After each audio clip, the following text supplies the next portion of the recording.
Yes, Satyam, tell me. Yeah, ma'am. Just 1 minute. Last lecture में क्या पढ़ा था हम लोगों ने?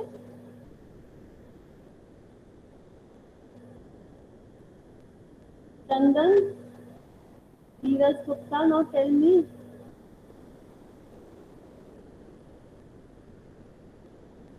किसी को ये नहीं पता कि लास्ट लेक्चर में हम पढ़ क्या रहे थे केमिस्ट्री में? Ma'am EMF half cell, EMF half cell हो गया। ये में वापस सेल हो गया था। कुछ न्यूमेरिकल करे थे हम लोगों ने? No ma'am. अच्छा, मैम आपकी आवाज़ कुछ स्लो है। लो है आवाज। यस मैम, काफ़ी स्लो है। अच्छा, चलिए मैं स्क्रीन शेयर करती हूँ न्यूमेरिकल के लिए, वो आप देखिएगा।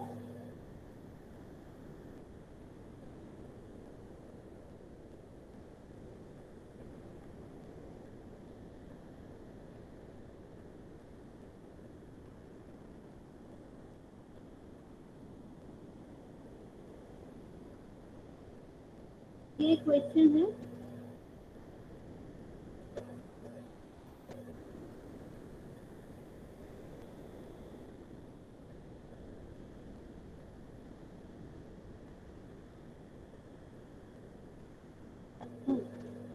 क्वेश्चन देखिए, ये स्क्रीन डिस्प्ले हो रहा है। Yes ma'am. सोल्यूशन ना दीजिएगा, सिर्फ अभी क्वेश्चन देखिए। क्या क्वेश्चन पूछा गया?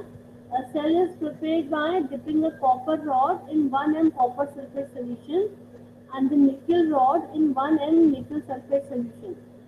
The standard electrode potentials of copper and nickel electrodes are plus 0.34 volts and minus 0.25 volt respectively. Which electrode will work as anode and which will work as cathode? पहला question तो ये है, बताइए इसमें से कौन सा एनोड में काम करेगा, कौन सा कैथोड में काम करेगा?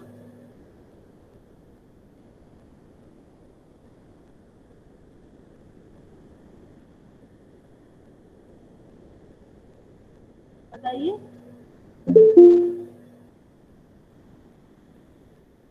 क्या पूछा गया है? हम लोगों ने कॉन्सेंट्रेशन सेल पढ़ ली थी कि नहीं पढ़ लिए थे? No ma'am. अच्छा, ठीक। अभी फिलहाल इसका आंसर देंगे हम लोग कि हम लोगों ने क्या करा है, कॉपर रॉड ली है, कॉपर सल्फेट सोल्यूशन में डिप करी है, निकल रॉड ली है और निकल सल्फेट में डिप करी है, और बोला गया है कि इनकी स्टैंडर्ड इलेक्ट्रोड पोटेंशियल गिवन है कि कॉपर का प्लस 0.34 वोल्ट है और निकल का माइनस 0.25 वोल्ट है। बताइए कि इसमें से कौन एनोड का काम करेगा, कौन कैथोड का काम करेगा? मैं हाँ बोलिए। मैम कैथोड काम कॉपर करेगा और एनोड का निकल। क्यों? मैम रिडक्शन पोटेंशियल ज़्यादा है कॉपर का। कॉपर का ज्यादा है तो निकल कॉपर किसका काम करेगा?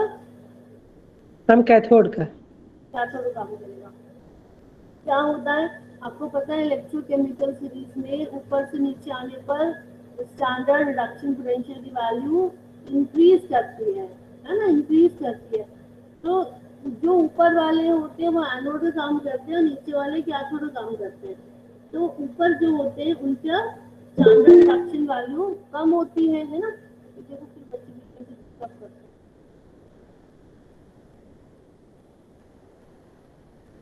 इतना टाइम देने के बावजूद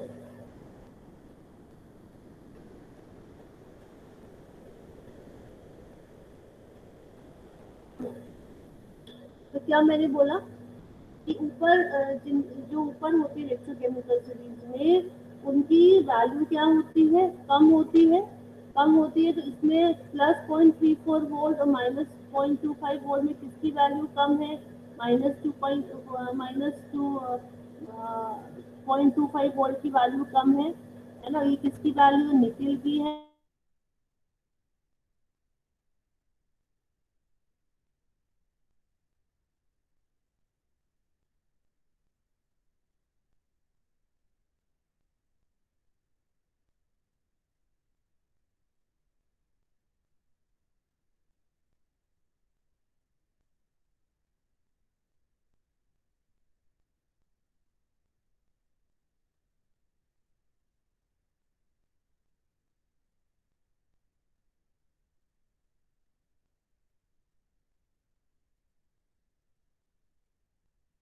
है।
Students, am I audible? Yes ma'am. Actually मैं यहाँ पर वाईफाई का कनेक्शन चला गया, तो now I am taking class my by mobile while voice staying. Lag कर रहा है आपका। अच्छा, अभी आ रही है वॉइस? Yes ma'am. हाँ, तो हम जो क्वेश्चन शो किया था उसका आंसर समझ में आया कि नहीं आया? क्योंकि मैं तो बोल रही थी, मेरे ख्याल से आप नेटवर्क लॉस्ट हो गया था। मैम कुछ सुनाई नहीं दे रहा तो था, आप लोग, बस स्क्रीन दिख रहा था उस मैम टाइम। तो मैम पिछले 3 मिनट से अच्छा कुछ नहीं। अच्छा, चलो ठीक है, मैं फिर से आपको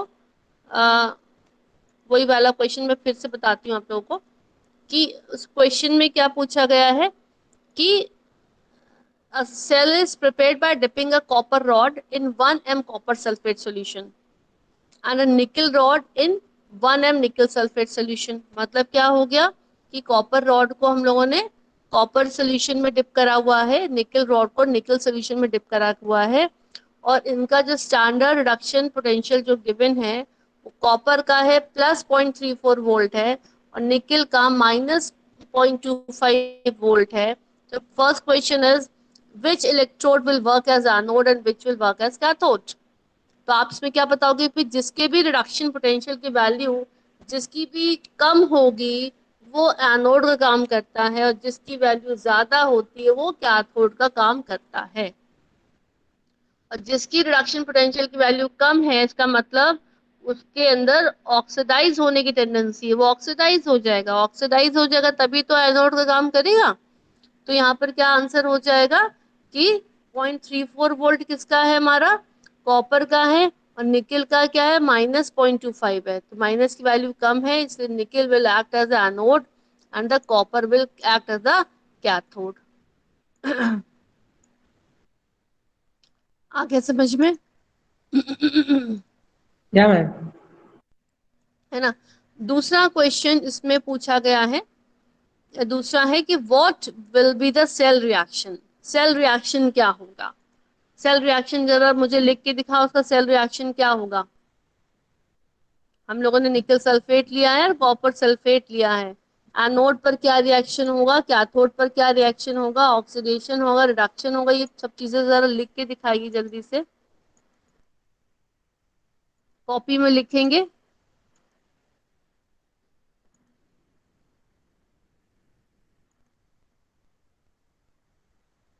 लिख रहे हैं? पहले लिखेंगे ऑक्सीडेशन हाफ सेल रिएक्शन, तो ऑक्सीडेशन हाफ सेल रिएक्शन में क्या होगा, किसका ऑक्सीडेशन होगा, निकेल का कि कॉपर का, निकल कर। निकेल का होगा ना।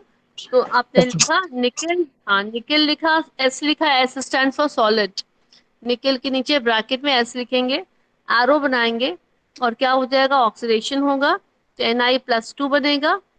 Na+2 कहाँ चला जाएगा, निकल सल्फेट में चला जाएगा, इसलिए Na+2 के आगे ब्रैकेट में Aq लिखेंगे, Aq मीन्स एक्वस, ये एक्वस है Na+2, और प्लस साथ में क्या बनेगा, 2 इलेक्ट्रॉन्स, तो Na solid will give you Na+2 aqueous plus 2 electrons. This reaction will be on oxidation, will be on anode, or this will be known as oxidation half cell reaction.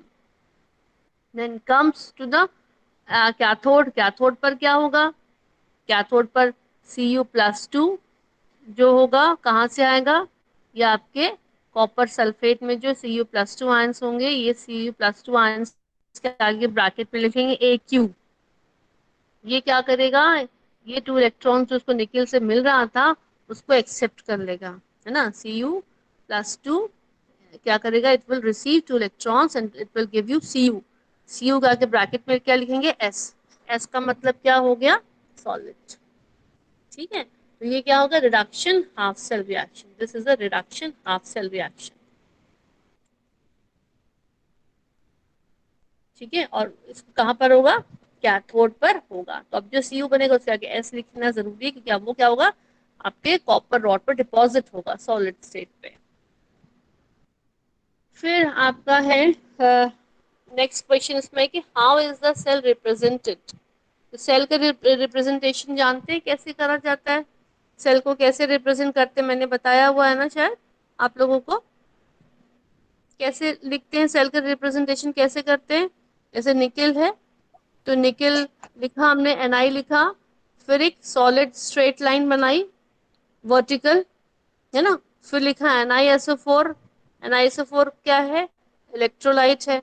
तो जो nickel लिखा हम लोगों ने, फिर solid horizontal straight line बनाई, फिर nickel sulphate लिखा, तो ये क्या बता रहा है कि निकेल की रॉड NiSO4 में डिप्ड है, और NiSO4 के आगे ब्रैकेट में लिखा 1m, 1m क्या बता रहा है कि 1m 1 मोलर कॉन्सेंट्रेशन है, इसका वैल्यू गिवन है।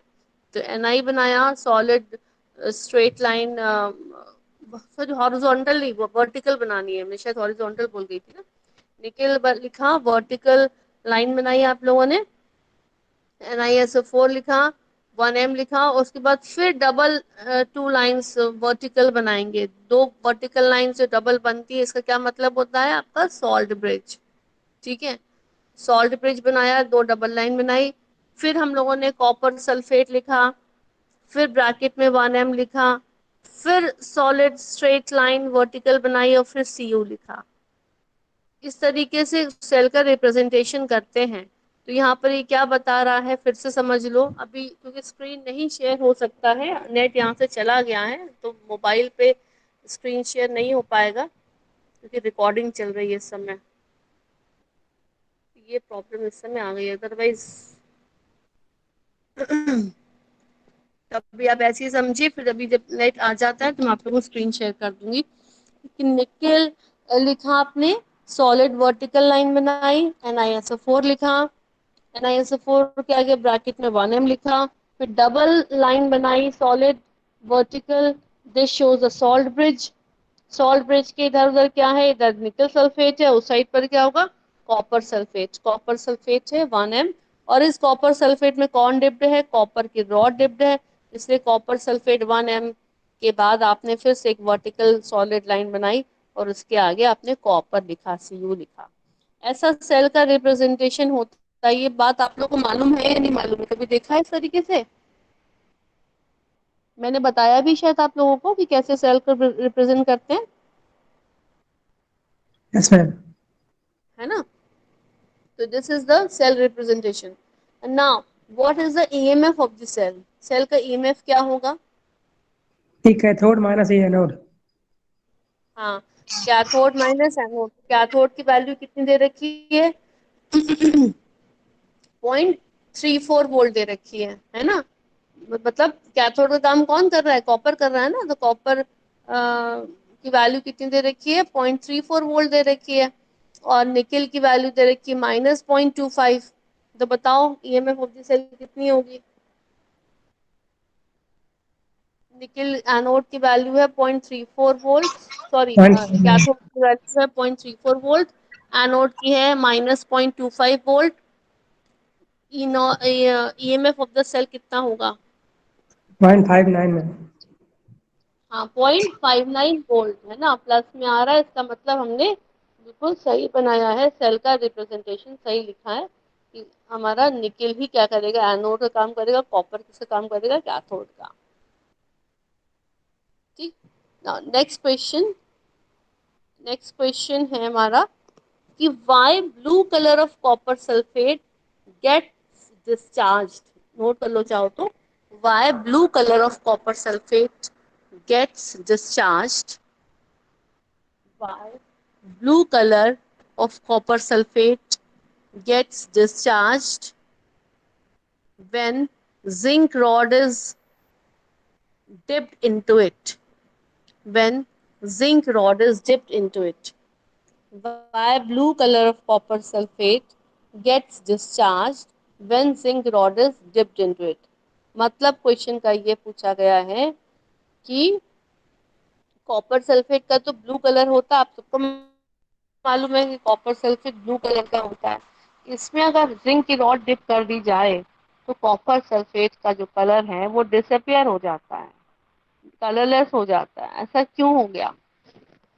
मैम रिएक्शन स्टार्ट हो जाती है और जो उसमें Cu2+ आयन रहता है वो Cu में कन्वर्ट हो जाता है और ZnSO4 का सॉल्यूशन फॉर्म हो जाता है, तो इसलिए ब्लू कलर गायब हो जाता है।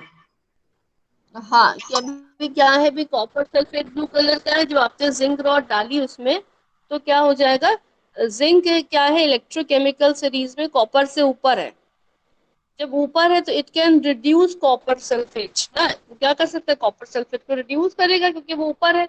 जिंक का क्या होगा, ऑक्सीडेशन होगा, कॉपर सल्फेट का रिडक्शन हो जाएगा। जब रिडक्शन होगा तो ये क्या करेगा, जिंक क्या कर सकता है, जब रिड्यूस करेगा तो कॉपर सल्फेट में से कॉपर को क्या कर सकता है, डिस्प्लेस कर सकता है।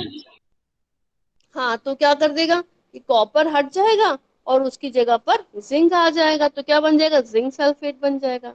तो कॉपर सल्फेट तो ब्लू कलर का था, मगर जिंक सल्फेट ब्लू कलर का होता नहीं, वो कलरलेस होता है।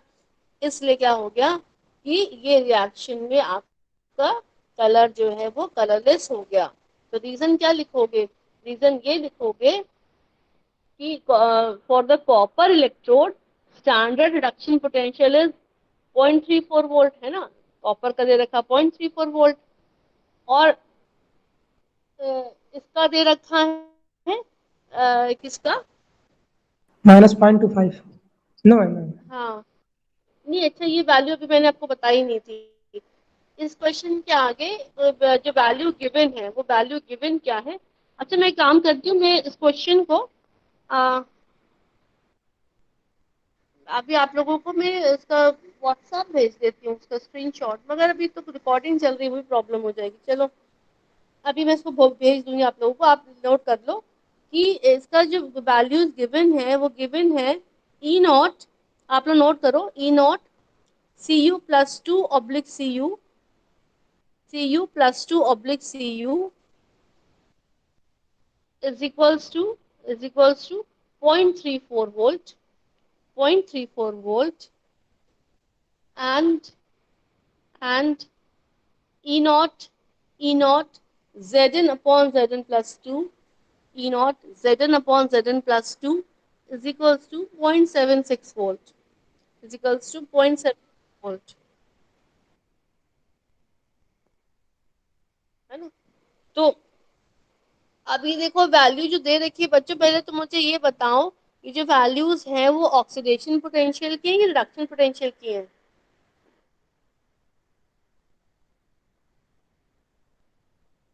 Cu+2/Cu is equals to 0.34 volt, ये ऑक्सीडेशन पोटेंशियल की वैल्यू है कि रिडक्शन पोटेंशियल की वैल्यू है ये। मैम कॉपर के लिए रिडक्शन पोटेंशियल और Zn के लिए oxidation potential value. Very good very good, क्योंकि कॉपर भी कैसे लिखा है, +2 से 0 आ रहा है ना, कॉपर की ऑक्सीडेशन नंबर क्या होगी, 0 होगी। तो Cu+2/Cu का मतलब क्या होगा, +2 से 0। तो ये ऑक्सीडेशन नंबर कम हो रहा है, कम हो रहा है मतलब रिडक्शन हो रहा है। इसका मतलब ये जो वैल्यू गिवन है कॉपर की वो है रिडक्शन पोटेंशियल की, 0.34 volt is the reduction potential. और उसके बाद जो ई नॉट Zn/Zn+2 की दे रखी वैल्यू, ये Zn से Zn+2 है, तो मतलब क्या होगा, 0 से +2, ये वैल्यू ऑक्सीडेशन पोटेंशियल की है। ऑक्सीडेशन पोटेंशियल की वैल्यू दे रखी है +0.76 वोल्ट। ठीक है, अब आपको क्या करना है कि दोनों को ही पहले तो चेंज करो रिडक्शन पोटेंशियल में, क्योंकि स्टैंडर्ड वैल्यू क्या होती है, रिडक्शन पोटेंशियल की होती है। तो कॉपर की जो रिडक्शन में दे रखी है +0.34 वोल्ट, अगर जिंक की नहीं दे रखी तो जिंक को आपने चेंज कर दिया तो क्या हो गया, -0.76 वोल्ट हो गई। तो जिंक की वैल्यू हो गई -0.76 वोल्ट। अब आप बताओगे क्योंकि इसकी वैल्यू कम है, माइनस में है, कम है, इसलिए ये क्या काम करेगा, इसका इसमें क्या होगा, ऑक्सीडेशन होगा। ऑक्सीडेशन होगा मतलब कि it can reduce copper sulphate, ये कॉपर सल्फेट को रिड्यूस कर सकता है। तो ये बात आपको यहाँ लिखनी पड़ेगी, है ना। तो अब पॉसिबल रिएक्शन क्या लिखोगे, Zn+CuSO4 will give you ZnSO4+Cu। Copper sulphate से क्या बन गया, जिंक सल्फेट बन गया। जिंक ने क्या करा, कॉपर को रिप्लेस कर दिया, तब आपका कलरलेस हो गया। जिंक सल्फेट बन गया तो कलरलेस हो गया। तो ये आंसर है इसका कि why blue colour copper sulphate gets discharge when zinc rod is dipped into it. और साथ में अब आपको क्या करना पड़ेगा, इसका ईएमएफ निकालना पड़ेगा कि भाई जो आप बात कह रहे हैं उसको जस्टिफाई करो। जस्टिफाई कैसे करोगे, जब आप ईएमएफ निकालोगे तो ईएमएफ आपका पॉजिटिव आना चाहिए इस रिएक्शन के लिए। तो इस रिएक्शन में आपने जिंक को कब माना है, एनोड माना है, और कॉपर को आपने कैथोड माना है। तो इसके लिए आप ईएमएफ की वैल्यू निकालिए। निकालिए, कितनी आएगी ईएमएफ ऑफ द सेल, कितना आएगा बताओ। +1.08। कितना, Zn की 0.74 है। बेटा इसकी दे रखी है 0.34 वोल्ट है कॉपर की, है ना, और जिंक की दे रखी थी, ऑक्सीडेशन की वैल्यू दे रखी थी +0.76 वोल्ट। तो रिडक्शन में कर दिया तो -0.76 वोल्ट हो गया। तो जिंक का हो गया 0.76 वोल्ट माइनस में, और कॉपर की है प्लस में 0.34 वोल्ट। अब मुझे बताओ ईएमएफ ऑफ द सेल कितना आएगा। 1.1 वोल्ट। 1.1 वोल्ट। हाँ हाँ, वेरी गुड। तो अब आपने क्या करा, EMF of the cell, standard reduction potential of cathode minus anode, तो प्लस में वैल्यू आ गई +1.10 वोल्ट। तो अब आप बोलोगे कि as the EMF of the cell comes out to be positive, it means this reaction corresponding to this cell takes place, है ना। Thus blue color due to copper sulfate will be discharged due to the formation of zinc sulfate। तो ये बात आपको लिखनी पड़ेगी कि भी आप पॉजिटिव वैल्यू आ रही है, इसका मतलब जो आपने जिसको एनोड कैथोड बनाया एकदम सही बनाया है, और इसी वजह से ये कॉपर सल्फेट को रिड्यूस करके कॉपर में चेंज कर दे रहा है। ठीक है, नाउ नेक्स्ट क्वेश्चन। नेट नहीं आ रहा है इसलिए प्रॉब्लम हो रही है।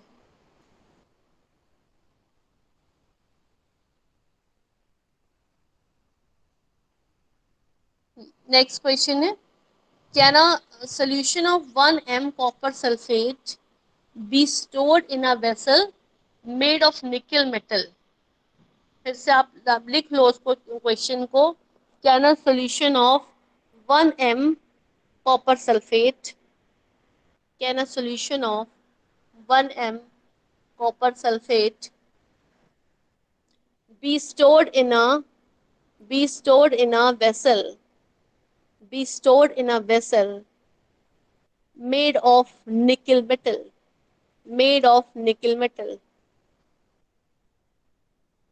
पूछा गया है कि क्या 1 m कॉपर सल्फेट का सॉल्यूशन है, उसको हम निकल मेटल के बने हुए वेसल में स्टोर कर सकते हैं क्या। अब उसमें ये वैल्यूज गिवन है, वैल्यूज देखो क्या गिवन है, E0 Ni/Ni+2, E0 Ni/Ni+2 is equals to +0.25 volt, +0.25 volt. है ना। और दूसरी वैल्यू गिवन है E naught C U upon C U plus two, E naught C U upon C U plus two is equals to minus 0.34 volt, minus 0.34 volt. अब यहाँ पर आप ये देखिए कि जो निकेल की वैल्यू दे रखी है वो किसकी, ऑक्सीडेशन की, रिडक्शन की है? ऑक्सीडेशन की वैल्यू या रिडक्शन की वैल्यू बच्चों? मैम निकल के रिडक्शन का है और कॉपर रिडक्शन के की, ऑक्सीडेशन। निकल की। इतना निकल लिखा है Na/Na+2, तो मतलब ऑक्सीडेशन 0 का से +2 हो रहा है। ऑक्सीडेशन का मैम। ऑक्सीडेशन की वैल्यू दे रखी है ना, 0 से +2 हो रहा है, तो 0 से +2 मतलब आपकी वैल्यू बढ़ रही है ना, ऑक्सीडेशन नंबर बढ़ रहा है। ऑक्सीडेशन में बढ़ता है तो ऑक्सीडेशन कहलाता है। तो +0.25 वोल्ट जो वैल्यू दे रखी है, this is the oxidation potential of निकल, ये गिवन वैल्यू है। और कॉपर की भी क्या दे रखी है, Cu से Cu+2, इसकी भी ऑक्सीडेशन ऑक्सीडेशन में -0.34 वोल्ट। तो एक काम करो, बस स्टैंडर्ड में हम लोग रिडक्शन की वैल्यू लेते हैं ना, इन दोनों को चेंज कर दो रिडक्शन में, तो निकल की वैल्यू क्या हो जाएगी, -0.25 वोल्ट हो जाएगी, और कॉपर की प्लस में हो जाएगी, हो जाएगी ना।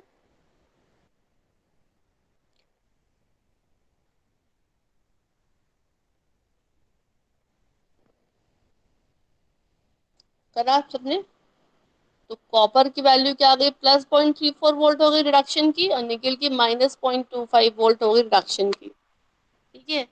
अब पूछा गया कि भाई ये वेसल में रखा जाएगा कि नहीं जाएगा, तो एक बात जान लो, जो ऊपर अगर इलेक्ट्रोकेमिकल सीरीज में कौन ऊपर होगा, निकल ऊपर होगा कि कॉपर ऊपर होगा? रिडक्शन की वैल्यू किसकी ज्यादा है, किसकी कम है? मैम कॉपर की ज्यादा है, निकल कम है। कॉपर की ज्यादा है। तो मुझे बताओ इलेक्ट्रोकेमिकल सीरीज में कौन ऊपर होगा, निकल ऊपर होगा कि कॉपर ऊपर होगा? मैम निकल ऊपर होगा। हाँ, जिसकी वैल्यू कम होती है रिडक्शन पोटेंशियल की, वो ऊपर होता है। ऊपर वाला नीचे को क्या करता है, रिड्यूस कर देता यस मैम। है ना। तो निकल क्या करेगा, कॉपर सल्फेट को रिड्यूस कर देगा। निकल क्या करेगा, कॉपर सल्फेट को रिड्यूस कर देगा। तो अगर आपने कॉपर सल्फेट सॉल्यूशन निकल में रखा, तो कॉपर सल्फेट क्या हो जाएगा, रिड्यूस हो जाएगा। तो क्या आप रख सकते हैं वेसल में? No ma'am. नहीं रख सकते। तो इसलिए आपको क्या करना पड़ेगा, यहाँ पर दिखाना पड़ेगा कि ईएमएफ भी निकालना पड़ेगा अपने अपने आंसर को जस्टिफाई करने के लिए, कि भाई हम ये कह रहे हैं कि निकल एनोड का काम करेगा और कॉपर कैथोड का काम करेगा इसमें। तो क्योंकि निकल इलेक्ट्रोकेमिकल सीरीज में ऊपर है, तो जब वैल्यू निकालोगे ईएमएफ की, तो ईएमएफ की वैल्यू कितनी आएगी, +0.59 वोल्ट। +0.59 वोल्ट आएगी। तो इसका मतलब आप सही कह रहे हो कि EMF comes out to be positive. This shows that copper sulphate react with nickel, copper sulphate react कर जाएगा निकल से, hence copper sulphate solution can not be stored in nickel vessel. ठीक है। और आपको रिएक्शन भी लिखना पड़ेगा, nickel plus copper sulphate will give you निकल सल्फेट प्लस कॉपर।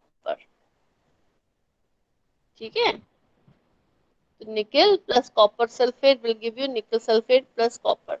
तो अभी इस तरीके से क्या होगा, अभी अगर इसका मैंने उल्टा कर दिया होता, कॉपर के वेसल में निकल सल्फेट रखा होता, तब क्या होता? हाँ, इसका अगर उल्टा कर दे कि कॉपर के वेसल में निकल सल्फेट को रखें, तो क्या होगा? Ma'am no reaction.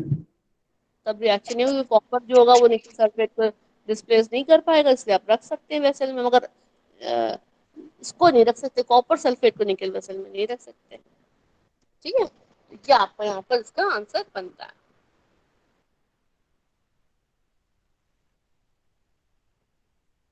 Next question पे आते हैं।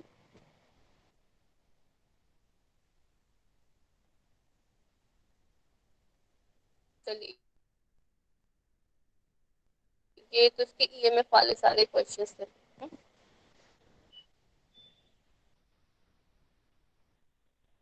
ये क्वेश्चन बच्चों में आप लोगों को सेंड कर दूंगी इसमें अभी। कि नेट अभी तक भी नहीं आया है।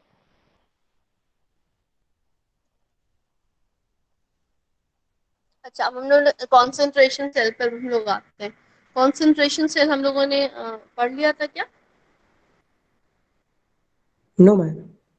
अच्छा, थोड़ा सा इसमें बेटा ये आप लोगों के पास नोट तो है ना कॉन्सेंट्रेशन सेल के भी, जो मैंने पार्ट 2 भेजे हैं, इलेक्ट्रोकेमिस्ट्री के नोट्स पार्ट 2 भेजे हैं, वो है ना? वो है ना आप लोगों के पास? Yes ma'am. Yes ma'am. Yes ma'am. Ma'am WhatsApp group पे भी शेयर कर दिया कीजिए, इजीली एक्सेसिबल होता है। अच्छा अच्छा, इसमें से एक बच्चा अभी सत्यम एक काम करो कि मुझे अभी स्क्रीन शेयर कर दो कॉन्सेंट्रेशन सेल के नोट्स का। है अभी आपके पास नोट्स यहाँ पर मोबाइल पे? Okay ma'am. मुझे स्क्रीन शेयर कर दो, क्योंकि मैं अगर स्क्रीन शेयर करूँगी तो रिकॉर्डिंग स्टॉप हो जाएगी। मोबाइल से ले रही हूँ ना अभी मैं। जरा कॉन्सेंट्रेशन सेल के नोट्स मुझे स्क्रीन में शेयर कर दो, और तब तक मैं बताती हूँ कि किसको कहते हैं concentration cell. In a concentration cell, two similar metal electrodes are in contact with the solution of its ion at different concentration। मतलब क्या हो गया, हम लोग क्या करते हैं, सपोज कर हमने दो कॉपर की रॉड्स ली, दो कॉपर की रॉड ली, एक कॉपर की रॉड को कॉपर सल्फेट में डिप करा और उसका कॉन्सेंट्रेशन C1 है। जो हम लोगों ने कॉपर सल्फेट बनाया इलेक्ट्रोलाइट, उसका कॉन्सेंट्रेशन C1 है। और दूसरा हम लोगों ने कॉपर रॉड ली, दूसरी कॉपर रॉड ली, उसको भी हमने एक दूसरे वेसल के कॉपर सल्फेट में डिप करा, और उस कॉपर सल्फेट का सोल्यूशन का जो कॉन्सेंट्रेशन है C2 है। ठीक है। और अब हमने उनको वैसे ही जैसे गैल्वेनिक सेल में हम लोग कनेक्ट करते थे वायर के थ्रू, दोनों इलेक्ट्रोड्स को कनेक्ट कर दिया, और जो आपका सॉल्ट ब्रिज था उसको भी कनेक्ट कर दिया। किसके थ्रू? आपके सॉरी वही जो सॉल्ट ब्रिज बनता है ना, इन्वर्टेड यू ट्यूब, वो उसको आपने कनेक्ट कर दिया दोनों के इलेक्ट्रोलाइट सॉल्यूशन को। तो ऐसे बने सेल को बोलते हैं हम लोग कॉन्सेंट्रेशन सेल। तो कॉन्सेंट्रेशन सेल में क्या खासियत होती है कि जो दोनों ही मेटल इलेक्ट्रोड जो होते हैं, दोनों ही सेम मेटल के होते हैं। गैल्वेनिक सेल में हम लोगों ने क्या पढ़ा था कि एक जिंक का था एक कॉपर का था, मगर यहाँ पर हमने दोनों ही कॉपर के लिए हैं। और बस डिफरेंस क्या कर रहे हैं, दोनों के जो इलेक्ट्रोलाइट सॉल्यूशन होते हैं उनके कॉन्सेंट्रेशन में डिफरेंस होता है। ऐसे को बोलते हैं हम लोग कॉन्सेंट्रेशन सेल्स। सत्यम, क्या वो आपका स्क्रीन नहीं शेयर हुआ अभी? No ma'am. सत्य, शायद हम जानते ही नहीं शेयर करना। जिस भी बच्चे के पास है वो शेयर कर दे। किसके पास है? Students, do you have the notes ना, कॉन्सेंट्रेशन सेल के नोट्स है ना? सत्यम जो कर रहे हैं,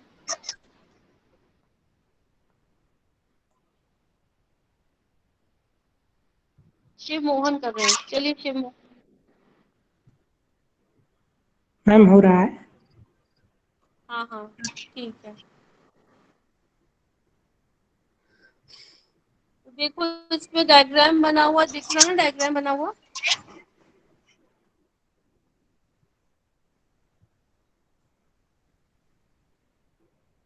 ठीक है, डायग्राम बना हुआ सबको दिख रहा है। इसमें क्या हो रहा है कि देखो दो मेटल की रॉड ली गई है ना, और दोनों ही कैसी कॉपर की बनी हुई है, और दोनों को ही हम लोगों ने एक मेटल वायर के थ्रू अटैच कर दिया है, और दोनों के सॉल्यूशन को, इलेक्ट्रोलाइट सॉल्यूशन सॉल्ट ब्रिज से कनेक्ट कर दिया है ना। और बस क्या करा है, जो कॉपर सल्फेट का सॉल्यूशन का जो कॉन्सेंट्रेशन है, एक में हम लोगों ने C1 लिया है, दूसरे में C2 लिया है। और एक बात और बहुत इंपॉर्टेंट चीज है यहाँ पर कि C2 का कॉन्सेंट्रेशन C1 से हमेशा ज्यादा ही होना चाहिए। मतलब कि ये जो आपका जो C2 कॉन्सेंट्रेशन जो ले रहे हो शुड बी हायर देन। जब कॉन्सेंट्रेशन में डिफरेंस होगा तभी आपका यहाँ पर पोटेंशियल डिफरेंस आएगा, और तभी आपका करंट फ्लो होगा, है ना, अदरवाइज करंट फ्लो नहीं होगा। अब जिसका कॉन्सेंट्रेशन कम होता है C1 जिसका कॉन्सेंट्रेशन कम है, वो काम करता है हमारे एनोड का। और सॉरी मैंने उल्टा बता दिया, जिसका कॉन्सेंट्रेशन कम होता है, जिसका कॉन्सेंट्रेशन कम है, मतलब C1 का कॉन्सेंट्रेशन कम है, वो काम करेगा एनोड का। और जिसका कॉन्सेंट्रेशन हाई होता है C2, वो काम करता है कैथोड का। It acts as a cathode, right. इसका सबसे अच्छा एग्जांपल होता है पीएच मीटर। पीएच मीटर, ठीक है, बहुत अच्छा एग्जांपल इसका पीएच मीटर। तो ये कॉन्सेंट्रेशन सेल कहलाता है। बात सबके समझ में आई? कि किसी को कुछ भी डाउट हो तो पूछ लो।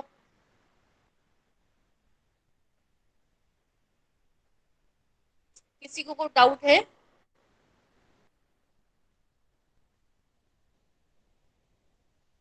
चलिए, तो इसको बोलते हैं concentration cell of two similar metals. बेटा स्क्रीन आगे करो जरा। और हाँ, अब दीदी इसके और ऊपर, थोड़ा ऊपर करो। हाँ ठीक है, यही वाला।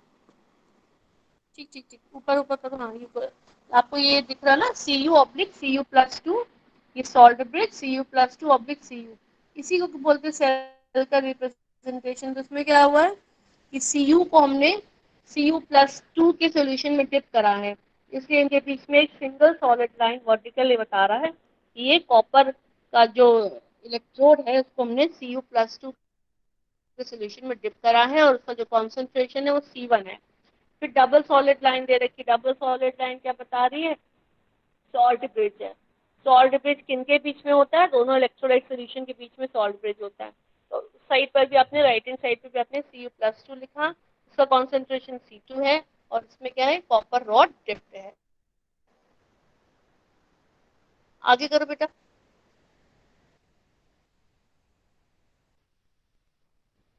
आगे करो शिव मोहन।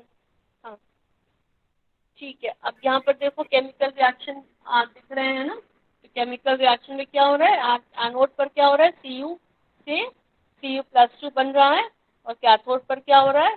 Cu+2 की तरह 2 इलेक्ट्रॉन्स को ले रहा है और Cu को फॉर्मेशन कर रहा है, ऑक्सीडेशन हो रहा है, रिडक्शन हो रहा है। और लिखा है कि the voltage of the cell exist as long as C2 is greater than C1, और EMF of the cell is positive only C2 is greater than C1। Reason क्या है? इसके लिए फॉर्मूला यूज करते हैं। कौन सा? आप EMF ऑफ द सेल निकालने के लिए यहाँ पर 0.0591/n log C2/C1, ये कॉन्सेंट्रेशन सेल के लिए EMF निकालने का बच्चों फॉर्मूला है ना। तो यहाँ पर ये फॉर्मूला ये कहाँ से आई? नर्स इक्वेशन का नाम सुना आप लोगों ने? Nurse yes ma'am. Equation. Nernst equation से बहुत सारे फॉर्मूला बनते हैं कैलकुलेशन के लिए, मगर अभी हम लोग को ये नर्स इक्वेशन हम लोग का डेरिवेशन नहीं कोर्स में है। सिर्फ मैं एक आपको एग्जांपल दे रही हूँ कि ये जैसे फॉर्मूला है यहाँ पर, ये यहाँ पर यूज होगा कॉन्सेंट्रेशन सेल के लिए EMF कैलकुलेट करने के लिए। 0.0591/n, यहाँ पे n क्या है? Number of electrons. जैसे आपने देखा ना एनोड पर कितने इलेक्ट्रॉन्स, 2 इलेक्ट्रॉन्स निकल रहे हैं, कैथोड पर 2 इलेक्ट्रॉन एक्सेप्ट हो रहे हैं। तो ये जो 2 इलेक्ट्रॉन्स है यहाँ पर लिखे जाएंगे 2, 3 है तो 3, 1 है तो 1। तो 0.0591/n log C2/C1। C2 क्या है? Concentration of cathode, and C1 क्या है? Concentration of anode. अब आपको पता है कि अब अगर C2 is equal to C1 अगर हो जाएगा तो क्या हो जाएगा? सेल वर्क नहीं करेगा। क्यों नहीं वर्क करेगा? देखो आप मैथमेटिकल भी देख लो, मैथमेटिकल देख लोगे तो क्या हो जाएगा यहाँ पर? लॉग अगर C2 is equal to C1 हो जाएगा तो क्या हो जाएगा? लॉग C2/C1 क्या हो जाएगा? इक्वल हो जाएगा। क्या होगा? सेल वर्क आपका जो वैल्यू है वो पॉजिटिव नहीं आ पाएगी, इसलिए ई नॉट सेल क्या हो जाएगा? मतलब वैल्यू नहीं आपकी आएगी, तो सेल वर्क नहीं करेगा। तो C2 अगर C1 के बराबर है तो cell does not generate electricity, क्योंकि हमने बोला ना पोटेंशियल डिफरेंस के लिए क्या जरूरी? दोनों के कॉन्सेंट्रेशन में डिफरेंस होना जरूरी है। और क्या हो जाएगा? C2 is greater than C1, then log C2/C1 is positive and therefore cell is positive। तब तो भी ठीक है, हाँ हमारा सेल काम करेगा, है ना।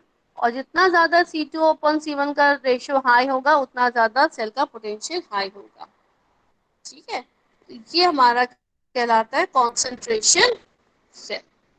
हेलो मैम, ये हाँ पूरस बोलिए। पूरस बैरियर में क्यों लगाया जाता है कंसंट्रेशन सेल में? क्या लगाया जाता है बेटा? पूरस बैरियर। पोरस बैरियर कहाँ पर लगा है? ये मैंने दूसरा फिगर देखा था ना, उसमें लगा के रखा है मैंने। कहाँ पे बात कर रहे हैं, किस जगह पर? मैंने बुक में मैम देखा था फिगर। नहीं, फिगर देखा तो फिगर मुझे जरा शो करो, है भी, दिखा सकते हो तो मैं बताऊं। अभी तो 1 मिनट में टाइप कर रहा हूँ। चलो ठीक है, तो फिर मुझे तुम इसका स्क्रीनशॉट मेरे व्हाट्सएप में भेज देना, है ना, तो मैं बता दूंगी मैं। इसका स्क्रीन यस लेकर मैम। के मुझे बता दो कहाँ की बात कर रहे हो आप, तो वो मुझे भेज देना। ओके। ठीक है। हाँ, क्या हो गया? व्हाट्सएप कर दूंगा मैम। चलो, अब भी भेज देना मुझे, आप व्हाट्सएप कर देना। अभी हम लोग आते हैं फिर आरएनएस थ्योरी ऑफ आयनाइजेशन पर आते हैं। बेटा नीचे करो, आरएनएस थ्योरी पर आ जाओ, मतलब ऊपर करो, स्क्रॉल करो। हाँ बस, Arrhenius theory of ionization, this is very simple theory. Arrhenius theory में क्या बताया गया बच्चों, कि जैसे जो बातें अभी हम लोगों को मालूम पड़ गई है ना, कि भाई केटायन होते हैं, एनायन होते हैं, ब्रेक हो जाता है इलेक्ट्रोलाइट, केटायन किसकी तरफ मूव करता है, नेगेटिव इलेक्ट्रोड की तरफ मूव करेगा, एनायन जो है वो पॉजिटिव इलेक्ट्रोड की तरफ मूव करेगा। ये बातें अभी हम लोग को मालूम है, मगर पहले तो नहीं मालूम थी ना। तो आरएनएस ने अपनी थ्योरी दी थी कि क्या, किसको आयंस कहते हैं, किसको कैटायंस कहते हैं, किसको एनायंस कहते हैं। तो वही हमारी है आरएनएस थ्योरी ऑफ आयनाइजेशन। इसमें क्या बताया गया कि भाई जो न्यूट्रल इलेक्ट्रोलाइट मॉलिक्यूल होते हैं, है ना, तो जब उनको हम वाटर में डिसॉल्व करते हैं, फॉर एग्जांपल NaCl, न्यूट्रल क्यों कह रहे हैं, Na के ऊपर प्लस चार्ज है तो Cl के ऊपर माइनस चार्ज होता है, तो न्यूट्रल हो गया ना। तो इलेक्ट्रोलाइट को अगर हमने वाटर में डिसॉल्व किया तो वो स्प्लिट हो जाएगा अपने चार्ज पार्टिकल्स में, जिनको हम आयंस कहते हैं। मालूम है कि आपने NaCl को वाटर में डिसॉल्व किया तो कैटायन बन गया और एनायन बन गए। और जो पॉजिटिवली चार्ज होते हैं उनको बोलते हैं कैटायन, और जो नेगेटिवली चार्ज उनको बोलते हैं एनायन। ठीक है, यही बात यहाँ पर बोली गई है। ठीक है, फिर आते हैं कि सेकंड पॉइंट क्या कहता है इनका, कि ये जो आपके कैटायंस और एनायंस हैं वो सॉलिड स्टेट में अब आपस में इलेक्ट्रोस्टैटिक फोर्स ऑफ अट्रैक्शन से अटैच रहते हैं। जैसे NaCl की मैं बात करूं तो NaCl का जो क्रिस्टल है, NaCl का सॉलिड स्टेट में है, तो उसमें जो ये कैटायंस एनायंस है ये आपस में कैसे बाइंड है, they are held together by electrostatic force of attraction, है ना। And when they dissolve in water they get dissociated to form separate anions and cations. Separate anions cations break हो जाएंगे, जैसे A+ और B- यहाँ पे example दे रखा है, वैसे ऐसे NaCl है, वैसे ही टूट जाएगा किसमें, A+ और B- में टूट जाएगा। इसलिए इनकी थ्योरी को हम लोग इलेक्ट्रोलिटिक डिसोसिएशन थ्योरी भी बोलते हैं, कि कैसे इलेक्ट्रोलाइट डिसोसिएट होता है ये बताते हैं। ठीक है, फिर होता है कि अब जब ये डिसोसिएट हो जाते हैं, मगर ये वहां पे अपने सॉल्वेंट में जाकर के, वाटर पे जाकर के, ये इलेक्ट्रोलाइट के डिसोसिएटेड और अनडिसोसिएटेड मॉलिक्यूल्स के बीच में एक इक्विलिब्रियम बना रहता है ना, कि जैसे जितना टूट रहे हैं उतना ज्यादा वापस से भी बन रहे हैं। बेटा नीचे करो जरा, और स्क्रॉल करो। हाँ, यहाँ पर देखो दे रखा है ना, A+B-, रिवर्सिबल का साइन बना हुआ है, A+B-। The ions present in solution constantly reunite to form neutral molecule। अभी आयंस पे टूटते हैं और फिर से रीयूनाइट हो जाते हैं, फिर से वापस से वो, अगर NaCl की बात कर रही हूँ तो Na+ और Cl- में ब्रेक हुए और फिर से NaCl में चेंज हो गए, फिर ब्रेक होंगे, फिर चेंज हो जाएंगे।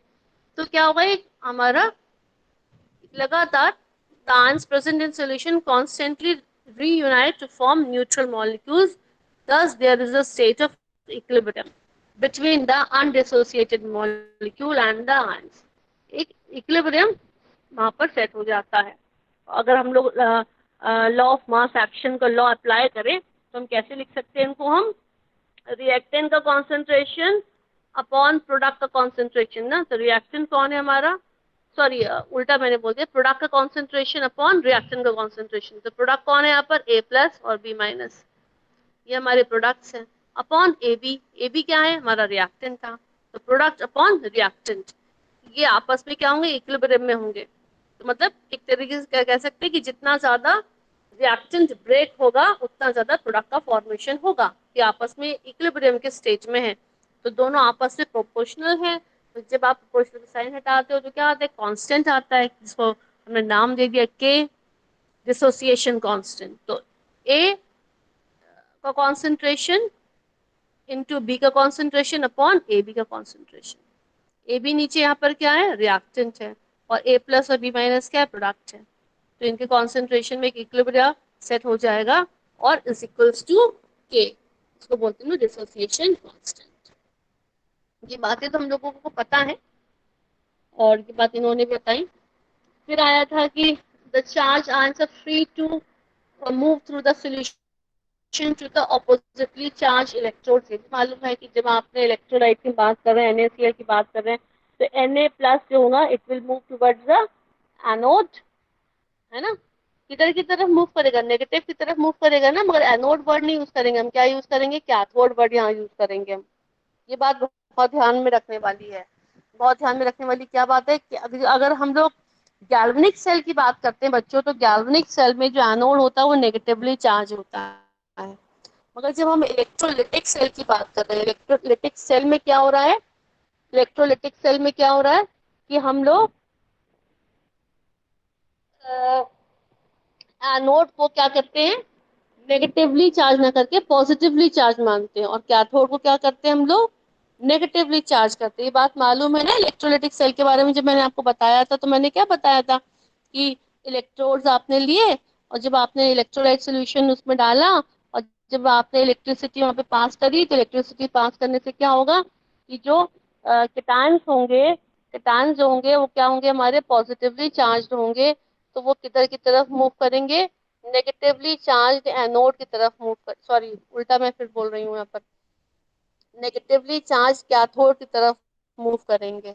तो वहां पर क्या होता है, जो कैथोड जो होता है वो नेगेटिवली चार्ज होता है, एनोड क्या होता है, पॉजिटिवली चार्ज होता है इलेक्ट्रोलिटिक सेल में।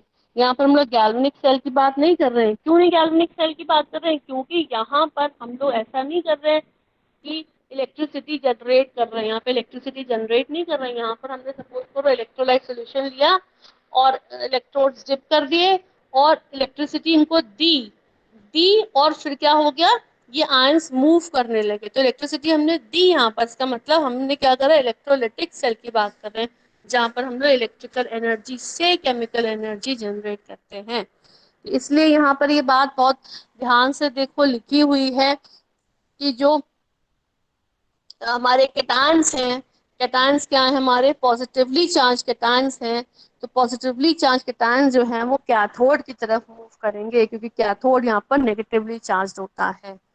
और जो हमारे एनायंस हैं, एनायंस क्या है, हमारे नेगेटिवली चार्ज एनायंस हैं, they will move toward the positively charged anode, वो हमारे एनोड की तरफ मूव करेंगे। इसलिए ये बात यहाँ पर बहुत ध्यान से देख लो, और ना समझ में आए तो मुझसे पूछ लो। लिखा है the charge ions are free to move through the solution to the oppositely charge electrodes, cations to the negatively charged cathode and the anions to the positively charged anode। तो बच्चे अक्सर मुझसे कह देते कि मैम अभी तो आपने हमको बताया था कि एनोड जो होती है नेगेटिवली चार्ज होती है, यहाँ पर पॉजिटिवली चार्ज लिखे हो आप। यहाँ पर क्या कर रहे हैं हम लोगों ने इलेक्ट्रोलाइट सोल्यूशन डाला और हम चाहते हैं कि कैटायंस एनायंस एनोड कैथोड की तरफ मूव करें, तो हमें क्या करना पड़ेगा, इलेक्ट्रिक एनर्जी देनी पड़ेगी। इलेक्ट्रिक एनर्जी देंगे, केमिकल रिएक्शन होगा। तो इलेक्ट्रिक एनर्जी देने से जब केमिकल रिएक्शन होता है उसको बोलते हैं इलेक्ट्रोलिटिक सेल। और इलेक्ट्रोलिटिक सेल में उल्टा होता है, उल्टा होता मतलब कैथोड जो होता है वो नेगेटिवली चार्ज होता है और एनोड जो होता है वो पॉजिटिवली चार्ज होता है। ये बात क्लियर हुई कि नहीं हुई स्टूडेंट्स, एम आई ऑडिबल? या मैम। फिर बात आती है कि कंडक्टिविटी की। नेक्स्ट लास्ट पॉइंट है कंडक्टिविटी का। तो आपको मालूम है कि जितने ज्यादा आपके पास मूविंग चार्ज पार्टिकल्स होंगे, मतलब जितने ज्यादा कैटायंस एनायंस होंगे, उतना ज्यादा उस इलेक्ट्रोलाइट में कंडक्टिविटी की पावर होगी। The electrical conductivity of an electrolyte depends on the number of ions present in solution। Thus, the degree of dissociation of an electrolyte determines whether it is strong or weak electrolyte.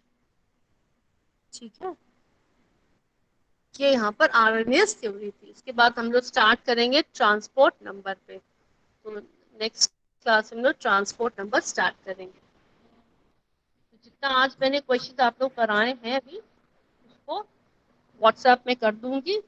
WhatsApp उसमें मैं भेजती हूँ, classroom में भेजती हूँ। तो classroom में क्या प्रॉब्लम, बच्चे सब ऐड है ना उसमें? सब ऐड हो ना उसमें, तो ले लेना उसमें से क्वेश्चन। चलो, okay class, have a nice day, send me attendance. Thank you. Thank you. Thank you ma'am. Thank you, ma'am.